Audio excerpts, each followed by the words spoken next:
a healer, and I'm I worked in the social services nonprofit field for about 20 years, doing frontline work with human trafficking survivors, domestic violence survivors, sexual assault survivors, primarily those that were undocumented. And then after some time, I started doing work with the HIV community, those living with cancer. And then that took me on a journey through Skid Row. And I spent most of my time doing work in Skid Row, working with marginalized and severely traumatized, substance abuse addicted people with severe mental health issues. Did that for about 10 years. And then I met you all, and it was like, oh, it's time. It's time to step up the game of just what mental health looks like, what healing looks like, and how I can also do that for myself. And I got into private practice. So I'm doing private practice now, which is amazing. You guys were one of the places that I launched off, and it's a journey. It's like, it's pros and cons, but I am right where I'm supposed to be, and I'm ecstatic to be here. So that's a little bit about me. Pretty amazing journey. And I think what struck me in your talk during the retreat was, I think what you talk about in our trauma. I mean, let's get right to it. When you talk about, you've been in spaces prior to starting your own practice and prior to even really focusing on the Filipino community, being in these spaces and realizing that we all have generational trauma. Generational trauma. Right. And we also have a lot of healing to do, even as we are, I think, thriving in our professions, in our careers. There's still a lot of this leftover stuff. Yeah, thank you for that intro. So you are raising human beings. You are based in LA. I am based in LA. My private practice is in South Pasadena, and I also work for a group practice called Silver Lake Psychology. So I'm in Toluca Lake and Atwater, Beverly and Vermont. It's a really amazing experience to go from the most marginalized to quite privileged. But the beauty about it, why I became a therapist to begin with, was I knew that growing up, there wasn't something available like this to any community, really. And what was available was not anything that I could relate to personally. And so when I committed myself to becoming a clinician, I knew that I was going to continue to work with primarily people of color. And so in who I'm seeing now are professionals of color coming from so many different places, so many different backgrounds, but everybody experiences trauma. And they just want to see a face that is maybe similar to theirs or just non-white, and that's okay. And to be able to say that and feel power to say that and say, yes, cultural sensitivity and diversity is real. We need it. We want to appreciate it. That's all that is. I know that some people, have questioned, like, why do you have to have spaces specifically for people of color? And it's because they've never had these spaces. And so let's not take away from the needs that people have. And if I can work with anybody to help them elevate to their better sense of self, why wouldn't I? So that's what I do. That's the healing. And to that point, what are sort of common questions or common reasons why we're actually not accessing? Is it a matter of equity? Is it a matter of mindset? What do you see? Well, so a part of this mental health 101 was really going to be about, and this is how, when you come to therapy with anybody, first things first, if we all have these mood symptoms. People don't have to label them right away. I label them just because I'm a clinician and I can. What I like to do when it comes to mental health is really, really approach it as symptomology. So when I have somebody come and sit with me and they're just like, oh, my anxiety, or my depression. Even when I was working in Skid Row and they would be like, oh, because, I'm schizophrenic, paranoia, blah, blah, blah, blah. And I'm like, what does that mean to you? How do you experience that? And I change it all to symptomology. So no matter who you are, whether you're the most educated or you have no education, you can use your words to describe the symptoms that you experience physically, emotionally, and acknowledge what that self-awareness is like. So I approach it as this, when people come in to sit with me, I say, okay, so what are you experiencing right now? They may say anxiety or depression or whatnot. And I was like, symptomology, let's approach it from a place of symptomology. How do you experience it? Does it start in your stomach? Is it this tightness in your neck or your chest, right? Are you sleeping, you not sleeping? Are you eating or overeating? What are you doing? What are you not doing? What do you love to do and what are you not doing because you just can't get out of bed to do it? I have each of them define what their symptoms look like. And as we would with any type of medical diagnosis, I try to reframe that and already build the compassion towards your mood symptoms you take with you every single fucking day. Why would we not treat them with the same respect that you would treat any other illness? And so I always ask people too, okay, riddle me this, Batman. When you experience the flu, the tickle in your throat. I mean, right now, this probably isn't the best idea or the best example, but this is the example that I normally use pre-Rona virus. Um, when I ask you, what do you do? People are always like, oh my God, well, I layer up. I drink ginger tea. My Latina clients are like, oh girl, we put the alcohol on our feet and in our belly buttons, put the socks on, Vicks Vapor Rub. Like everybody, everybody has their way. Green tea, Arascaldo. People start getting on them interventions like this, right? Because they're like, oh, well, if I don't do that, then I'm going to get sick. And then if I get sick, I can't go to work. And then if I can't go to work, then I'm going to be seen as a bad employee, right? It's a spiral of things. And then if I don't go to work, I'm seen as weak versus a person that's just taking care of their health to not expose other people, which is what we're doing now, right? I ask people to step into that frame of work and compassion to do and use the exact same interventions that you would use for your mental health symptoms that you take on a daily basis. Because when with mental health symptoms, when they're coming if you allow yourself to recognize that they're coming. People oftentimes are like, I just haven't been sleeping at night, or I'm sleeping, but I'm waking up at 2 and 3 in the morning, then I can't go back to sleep. Oh, my mind is just racing. And I'm like, oh yeah. I mean, if you live and work in the United States, if you do not live with like anxiety or depression, then let me meet you, because it's hard living here. Our work culture demands so much of us. The work culture that even comes from a patriarchal perspective plays into that, because it is not kind to families. It's not kind to women. It's a different expectation. When it comes to mental health and religious culture, mental health doesn't exist. You just pray on it. Talk to your God. God will help you through always, right? We're taught to not address these things. The very, very American way is just to like push on through, and a lot of cultures feel that way. Push on through, don't acknowledge it. If you do acknowledge it, you're crazy or something's wrong with you or you're weak. And I take all of that and I contain it and put it in a different perspective so that people approach their symptoms with such compassion that they would a cough, cold, or flu, that they know how to manage them and respect them the way they would a cough, cold, or flu.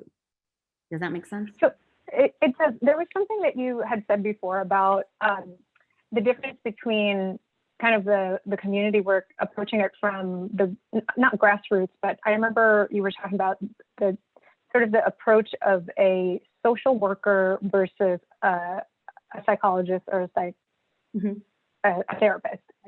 MFT. Am I saying that right? Yeah. There's something, and this comes through in every conversation I have with you. There's this additional notion of like what the framework is in society and in the pressures that we experience, and kind of unpacking all of that. Can you speak to that a little bit more? Well, yeah. So specifically for social workers, we're committed to working with really, really marginalized populations, right? So the poorest communities, we know resources. We know, I mean, the frame of social work is different from a lot of other clinical professions. And when you are dealing with, let's say, in my previous work working in Skid Row, when you're dealing with severe trauma, generational trauma, that's layer upon layer, and then you're dealing with potentially substance abuse and homelessness. Out of all of those things, what do you tackle first? Right? Again, you start where the person's at.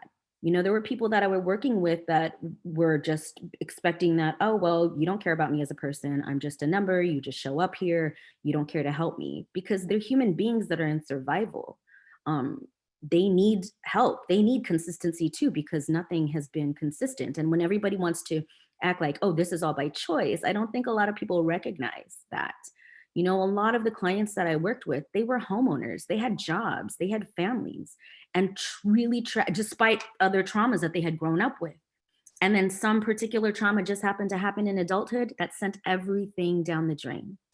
And so, working with men, especially, I'm a petite Filipino woman walking through Skid Row. They're not like, oh, yeah, let me talk to this girl. She's going to be able to help me. It wasn't like that. There's a lot of trust building, but also to recognize that the clinical terms that I would use in a completely different setting as I do in, private practice, I wasn't doing that there. What we were doing is you're just talking to people as human beings. And I think that's what has helped me set up to be a better clinician just in the present, because it's not all about clinical jargon. Some people really like the cerebral talk. I'm not about the cerebral talk. I'm about, how do you experience this? No, no, no, no. What does it mean to you? You're not talking about what it means to you. What does it mean when you hear voices? What do the voices tell you? Okay, wait, so you're saying you have schizophrenia, but I've noticed that we've been working together for a long time. And now that you're healing from your trauma of like 40 years, you're not hearing the voices anymore. That's not schizophrenia, honey. That's trauma. So being able to get into these real conversations with populations that matter, I mean, they absolutely matter, has helped me to shift and change how I practice just one on one anyway. Because what I also realized too is in working with people of color, first generation folks, this is just what they want. They want somebody who has a relational experience and who isn't just kind of sitting behind a clipboard and asking questions and, not interacting. I'm like, yo, if life is already hard, my goal and my role is to help you become a better version of yourself. So we can all keep moving and keep it moving along well as a community, and that's kind of the brilliance of being able to work with the marginalized populations, because it just taught me a whole clinical practice. And yeah, the layers of men not wanting to talk to women, Black men not wanting to go into therapy, because what's therapy? I mean, it challenges all of that. But I also realized in dealing with those communities, even stepping into my own community of Filipino women or just women of color in general, most people don't want to access mental health because they're. Can we talk about what happens when we don't address these things? Honey, look around you. Look around you, right? Like, this is what happens. But I think what's hardest, and if I can approach it really from a feminist perspective, right? When I identify as a feminist, I really identify from a feminist perspective of just equality for all, equal access to all things, really removing barriers to being able to succeed, right? That's where I come from, and that's really, really important to me. Now, most people won't access mental health services. And I can say this, just coming from what I've experienced myself or just what I hear from other professionals that are starting to see me. They're always like, well, one, I couldn't find a Filipina or a person of color within my network. That's one problem. Another is, well, my culture doesn't even, I don't want to be seen as weak.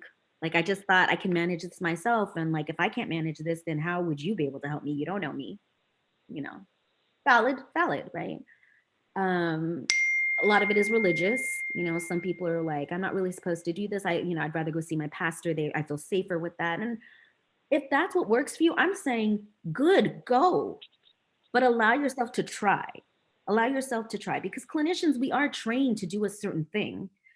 Everybody has their own individual energy, and there's a synergy about the therapist and the client. And I feel like for anybody who's going or wants to seek a therapist, you do want to feel comfortable. You want to be able to feel like, I think this person can relate in some ways. And so I want people to be able to access and feel that synergy if they explore, going on Psychology Today and just putting in things that you're interested in. I want a person of color. I want somebody in the Pasadena area. I want, there's ways to filter and then, explore.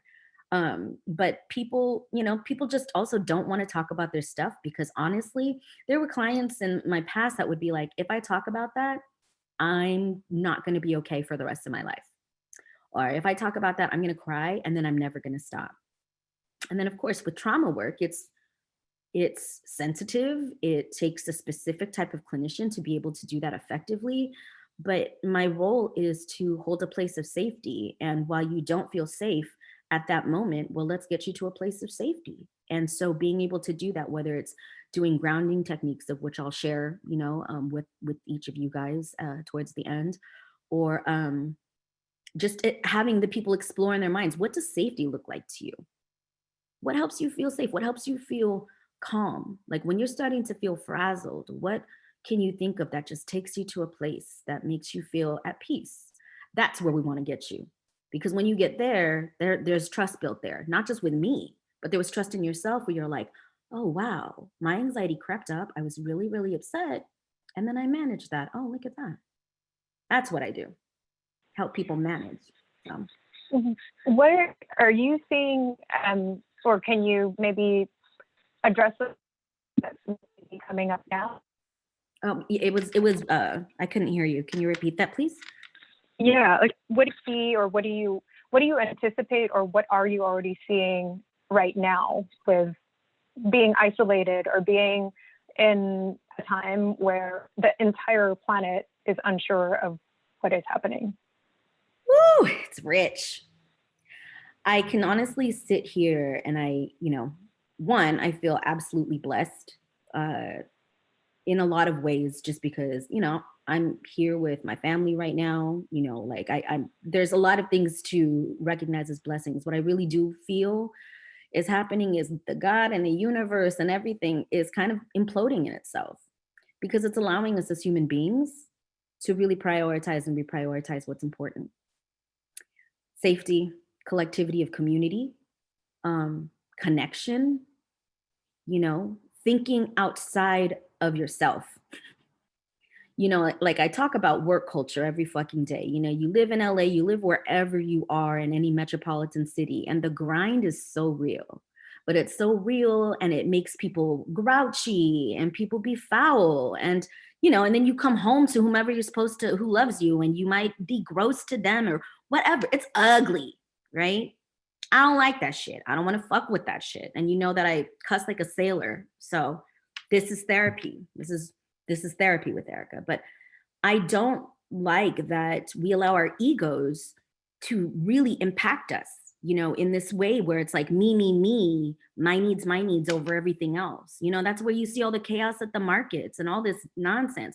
Granted, I give Filipinos and immigrants props though, because for sure, for those who have lived with nothing through wars, famine, and all others who've been marginalized, they've been preparing since they moved to the United States. They've been preparing since they had their first snowstorm in whatever city you live in, since they experienced their first earthquake in LA. They've been stocking. They've been stocking all the Vienna sausages and war food. Like that's so true. It's true. I know. And I laughed about it, but I was also like, but this is what happens. You come from nothing and you come to the lands of freaking abundance and just whatever you need, we got you. And it's in so many ways, just the culture of the United States is powerful, capitalism, whatnot, but we're also seeing how it's not serving us right now. And that's why as a spiritualist, as a clinician, as a healer, primarily, when I get to see this and I'm talking to all of my clients, the funny thing is a lot of my clients who just live with anxiety and depression every single day because they work in these fast-paced industries, just our work culture, what that's like. They're like, oh my God, it's slowed down. But they're like, what's kind of nice though is through all of this, it's almost now that everybody's experiencing anxiety and it's normalized. I don't feel as crazy anymore, and we laugh about it, but that's real, we're going to this place in our minds of like, there's not enough, and we gotta everybody out for themselves. And in true communities, it takes a village every fucking time. And it's only white Americans that don't recognize that. There's brown people have recognized that. We've had to. We always lean Yeah. into the village. When you are in other countries, you learn to rely on your people. When we come here, we're learning to pull up by our individual bootstraps and not rely on anybody. And I always like bringing that into the therapeutic process to acknowledge the generational stuff that comes with it, but the beauty of what this means, the beauty of what it means to have a village, a village. Yeah. Yeah. And the resilience. I mean, we've been talking about that obviously because of Entrepinay Day, but resilience is so true to our core. True to all of our cores. And this is what I find is interesting. And I was seeing a client the other day and she was talking about like, you know, um, this is crazy. And you go to the stores and like, there's nothing in the shelves and blah, blah, blah, blah, blah, blah. And, I have roommates and it's a little great, and I was like, I get it. I get it. She's from Malabon, right? And I was like, honey, let's talk about this. Let's review. I want you to tell me what a normal day like was in Malabon when you were just getting ready to go to school. And she was like, well, the water would be up to our waist. She had to make sure that you didn't have any cuts so you wouldn't get sepsis going to school. But yet the grandmothers and the elders, they were just like waist deep in like feces, water, dirty water. Like the kids are on the rafts and then they're walking us on the rafts to get to school. And, we didn't have a lot of food. And I'm like, yeah. So tell me about how your life is right now. Like, what's it like? She was like, oh, well, it's sunny here. I'm sitting in my car and I have food in my house. And I was like, yeah, you feel like you all right compared to what that was? She's like, oh my God, yeah. I was like, okay, perspective. Because this is what we forget. We assume resilience has to come in these times of crisis. And as a community, it does, truly, because that's how one another shows us. But individually, we all hold resilience. And that's why when I do therapy with folks, you always hear like, we start where you're at. We're always going to start where you're at. Of course we do, right? But most importantly, I start from a place where you already come with strengths. If you have been through, experienced the loss of a job, depression because of a breakup, death of a family member, sickness of a family member. Oh, trust, you've experienced some things. What people forget is that in the strengths that they've learned, that they're all transferable. And what we forget is we assume that by acknowledging our strengths, that makes us narcissistic, that makes us like, full of ourselves. I'm like, if having compassion towards myself makes me full, then keep me full. Keep me full. Mm-hmm. Yes. Because it well, doesn't, okay. But yeah, I mean, most people right now that I'm seeing, people are feeling this quiet though, this pause. They're using their skills, they're learning what it's like to create safety in their own ways, but they've also been seeing me for therapy for a year. So it's easy for us to tap in. And they've all said, everybody I've spoken to, they're like, I'm just creating differently. And it's really amazing, despite the uncertainty. So, you've touched on this a little bit, but in our communities where we have been through a lot of these heavy traumas, I mean, as recently as World War II, which really wasn't that long ago, the idea of seeking mental health tools is either frowned on or it's seen as just not necessary, right? And there's kind of like two things that you're talking about. One is we're already coming from a place of strength because we have that resilience. But in that resilience, I think a lot of people may feel that they've got it. Why do I need to, what does therapy do for someone who's already been told you don't need to do that? You can just do this all on your own because you already have done it. Or if you do it now, look at how easy your life is compared to my life in the Philippines, or whatever that message is. Right. Well, those who will reach out will know something's not working. Right. And it always comes down to a couple of different things. I've been having these crazy GI issues. I don't know, I'm not sleeping well. Oh, it's hard for me to concentrate. Oh, it's da da da da. It's always something that impacts the work life or family life right off the bat that doesn't feel good. And the strength is whether you're willing to tap into that and acknowledge what that is or not. I mean, I have a lot of friends who are ride or die where they're like, nope, therapy, psh, money, cute. No, not my thing. And I'm like, that's cute. But then when we're also friends just talking on the phone, I'm like, wow, it sounds like a lot. And how you managing that? Oh, you not? Oh, yeah, wow. Okay. That's a way to do it too. Tell me how long you could do that for if that serves you. But people want to do what they want to do. That's why it's fine. Like there's so many different resources that I think it is always helpful, for folks like if they wanted to read more about depression or they wanted to read more about things, they can self-educate. What I appreciate about the therapeutic process is I get to step out. I don't know you, and I get to step out and hold your thoughts in and contain them in a completely different way and help you reframe the narrative. You know, the narrative of like, I mean, I have everything I want. Why do I have to feel this way? I'm like, again, if we're approaching mental health also from a medical standpoint, when we talk about symptoms of depression, you're talking about not having enough serotonin in the brain. You might be able to work out and get the endorphins and do that, eat well, whatever. But you're still like, gosh, I have this low mood. I can't get out of bed. And that has nothing you can't do anything for that aside from potential medication and or therapy. It's Mm-hmm. a serotonin issue. That is a chemical issue in your body and in your brain. Why do we want to deny that that's not medical? Right? It's a really reframe, a huge reframe and a huge like slow step of destigmatization by just allowing each individual. So at least let's recognize these symptoms and hold these symptoms. That's all I want you to do. Because there's clients that I see who are like, I don't want to do medication. I never want to do medication. And I'm like, well, okay, fine. I revisit it just because if I look at it from a compassionate standpoint and a medical standpoint, if we're doing all the work that we do and we're lasting over a year and you still can't sleep and still can't this and still can't that, and you're really reaching these barriers, then let's consider. And they normally do. And I'm not saying medication is for everybody, but the ones that step into that arena because they stepped into the stigma and allowed themselves to have compassion towards their own symptoms and what it's like and what they're willing to do to try, they're shining. Mm. Yeah. And yeah. What does compassion to self look like if we were to generalize just for a moment? What does compassion to self look like for the Filipino community? Oh, honey, it's radical. It's so funny, okay? Because I mean, and I know that compassion towards self is really just like, a number sign. What hashtag? Is that what it is? Hashtag. Hashtag, right? A number sign. Wasn't it pounds? Erica just got on Instagram, so we're gonna help.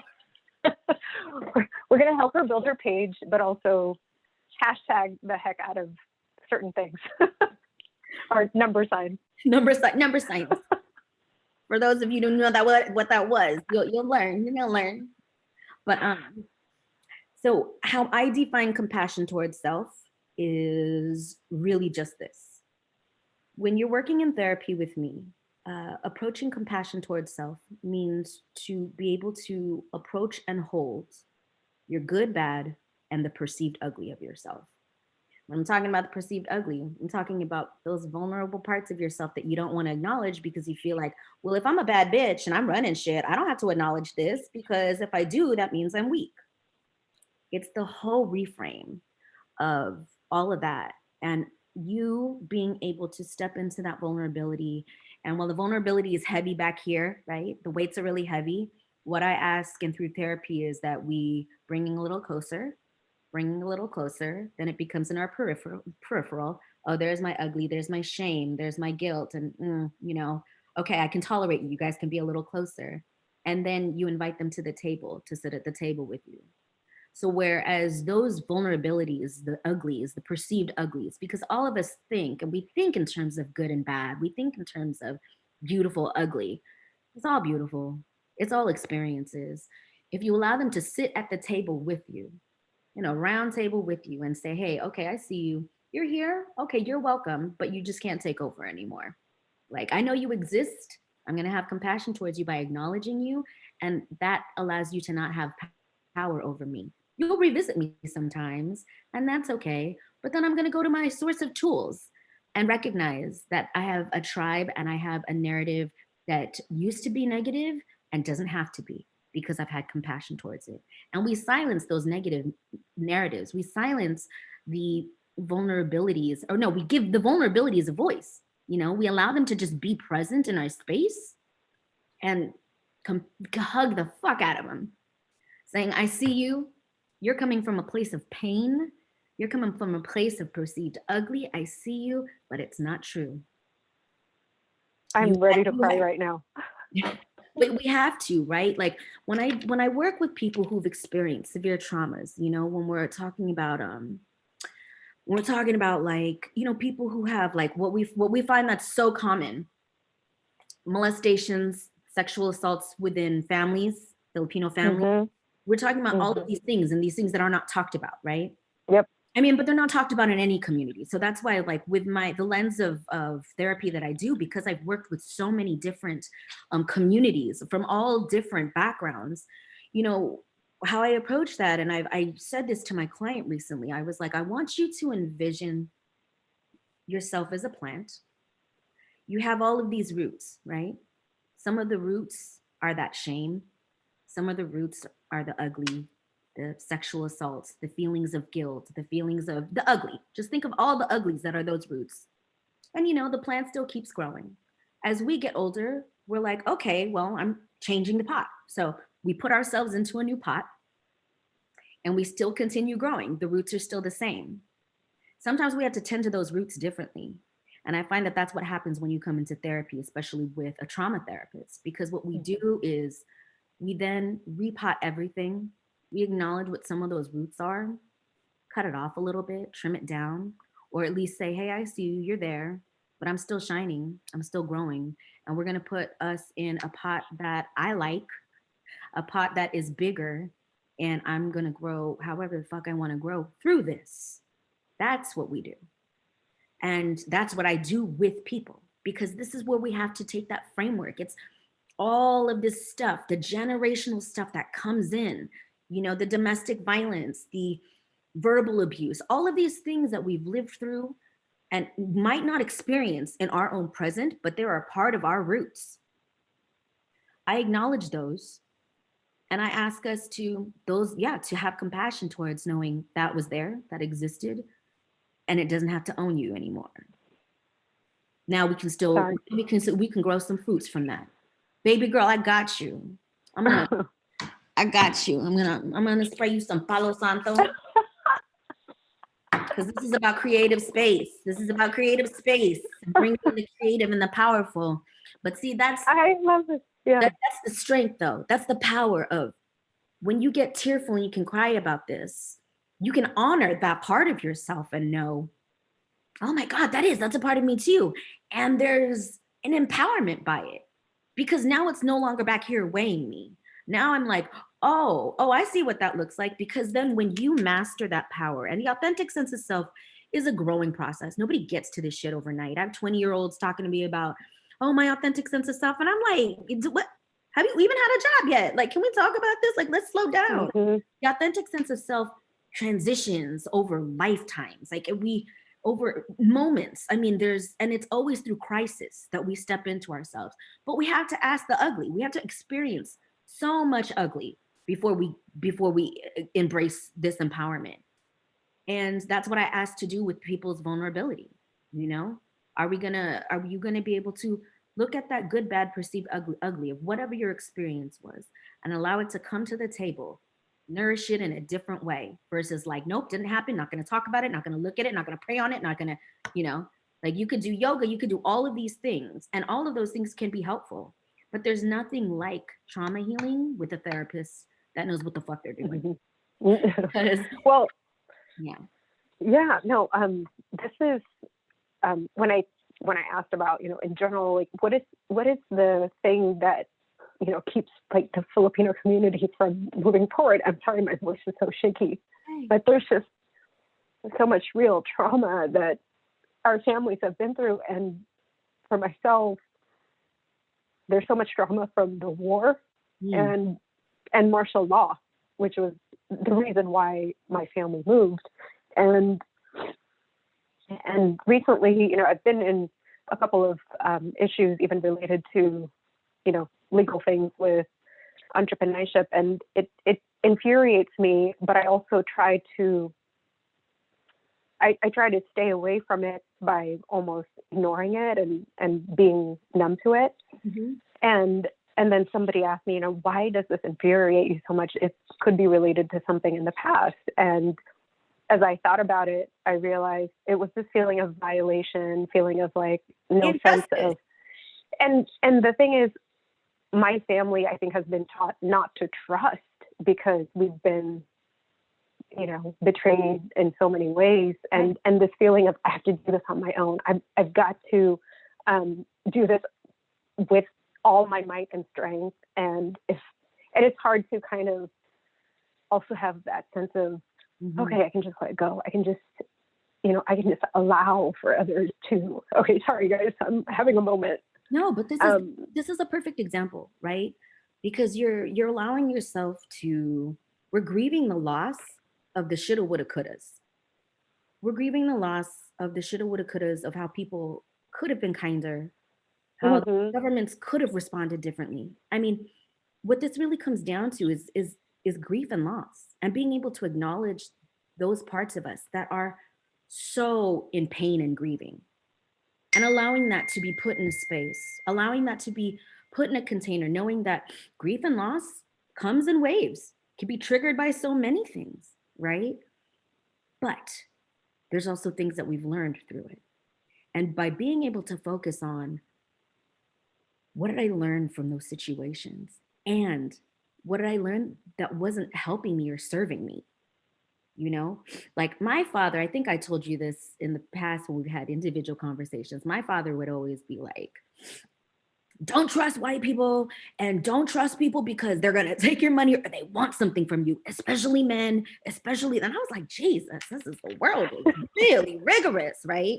So I grew up thinking that, like, don't trust people, like they always want something. And I remember it was in graduate school. I mean, I clearly got this hella late, really late.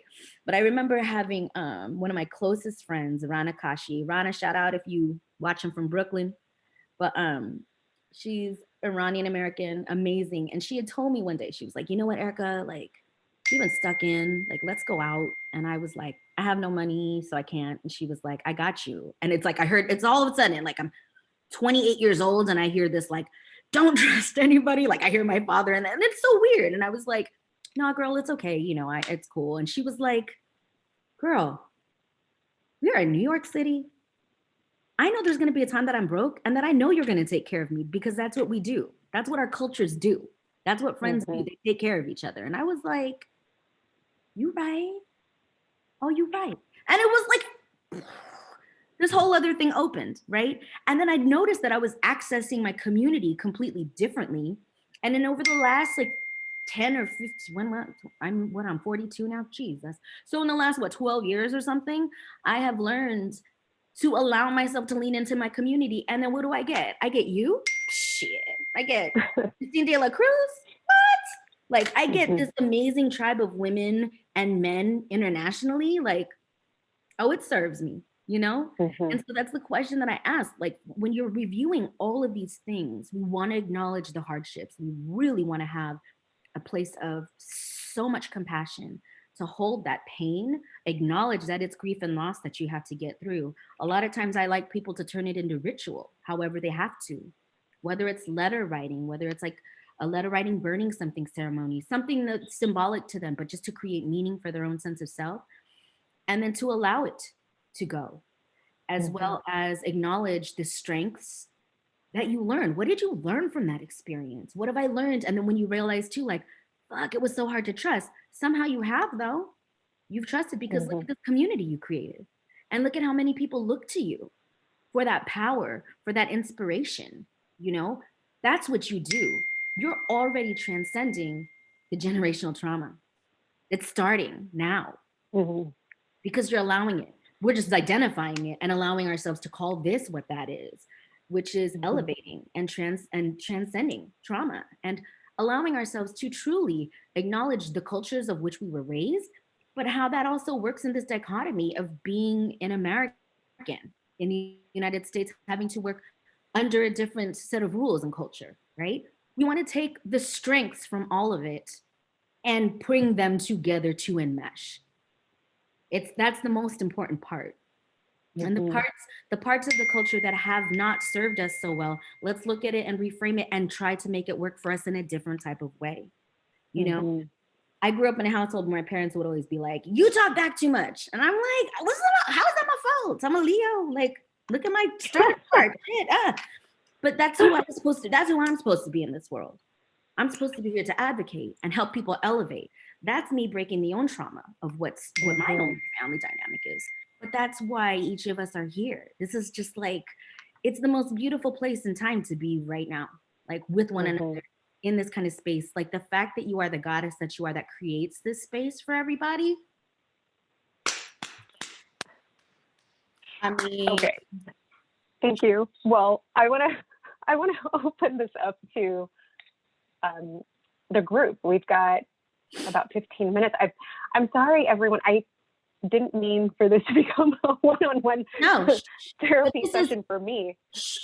We're not apologizing for anything. This is what happens when the flow happens. This is what happens when the guides and the goddesses come in and say, "Hey, let's make this. Let's show what this is about." That's what this is about. So thank you. Thank you for showing your strengths through this. Oh, thank you. So how do you want to do this? I'm going to stop the live stream now.